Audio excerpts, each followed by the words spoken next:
youngest hitman of the Sinaloa cartel. César Raúl Meza Torres, better known as 𝒂𝓁, always wanted to follow in his father's footsteps. At the age of 15, he had already become involved in the organized crime activities of the Sinaloa cartel and had become one of the organization's young assassins. On social media, he would share photos of himself posing with guns, and friends would admire him and comment on how he was destined to be as influential as his father. His image became a reference for other young people who wanted to follow in his footsteps in the world of organized crime. But violence and power played a trick on him, leading him into a spiral of events that would end up sealing his tragic fate. Welcome to the place where the most shocking crime stories come to life. Where mystery and history come together to tell us unique events of the most famous outlaws. Today we present to you the story of César Raúl Meza Torres, alias 𝒂𝓁, the youngest hitman in Sinaloa. Do not forget to leave your like and subscribe to our channel for more interesting videos.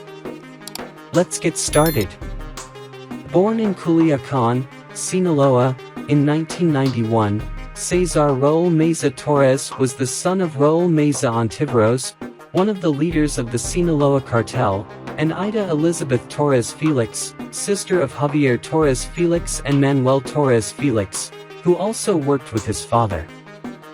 Known as 𝒂𝓁 for his resemblance to his father, alias 𝒂𝓁, and affectionately nicknamed Raulillo or Raulito, César Raúl became one of the youngest and most feared criminals in the history of the Sinaloa cartel. His father, 𝒂𝓁, was an important leader of the Sinaloa cartel, one of the most powerful criminal organizations in Mexico. The mother was also involved in the world of drug trafficking since she was the sister of other important members of the cartel. From the age of 15, César Raúl Meza Torres began his career as a hitman, willing to give his life for his family and superiors. His aspirations were to follow in his father's footsteps and become a major cartel leader. But instead of focusing on the financial side or in the direction of cells and sales places, Meza Torres entered directly into the ranks of the hitmen. Through social networks, 𝒂𝓁 shared his lifestyle, with photos of himself posing with weapons and sharing the wealth he had obtained through organized crime. His posts inspired many other young Mexicans to follow in his footsteps and join the criminal life. Meza Torres' life was marked by violence and death. Many of his relatives were also involved in drug trafficking and died in clashes with security forces or at the hands of rival criminal groups. Even his girlfriend, Teresa Zambada-Niebla, was the sister of a major cartel leader who was jailed. Torres' life seemed destined to be full of problems. In October 2007, just months after his father was murdered, the 15-year-old found himself in the middle of one of the first altercations of his criminal life. He was detained by traffic police in the Las Quintas neighborhood in Culiacan for driving an armored vehicle without license plates. Things got worse when the police discovered that the teenager did not have papers proving his ownership of the vehicle. Meza Torres was accompanied by two underage friends, Brian Raúl Rodríguez Verdugo, 14, and Jesus Arley Perez, 17. They were all arrested but released after a short time due to their age. This would not be the last time that Meza Torres would be in trouble with the law. 2 years later, on June 19, 2009, the young man was participating in an illegal race in Las Quintas when traffic police appeared on the scene. Responding to the order to stop the vehicles, several armed men got out of the cars and began shooting at the officers.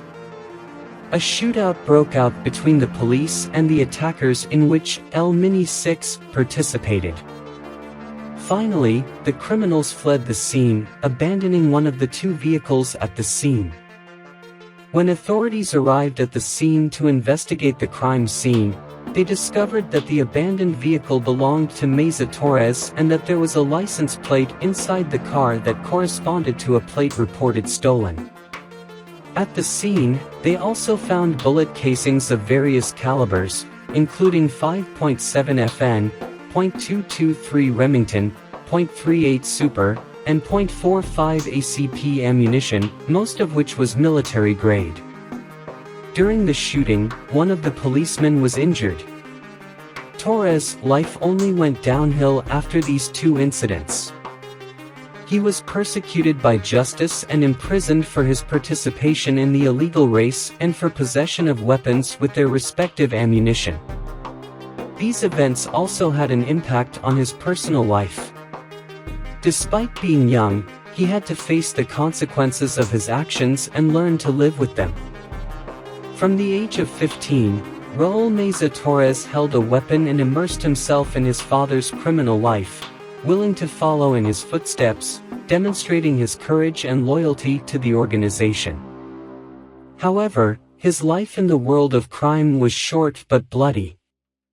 He showed no mercy in pointing his weapon and shooting in cold blood against the enemies of the Zambada clan, making all those who dared to cross his path tremble.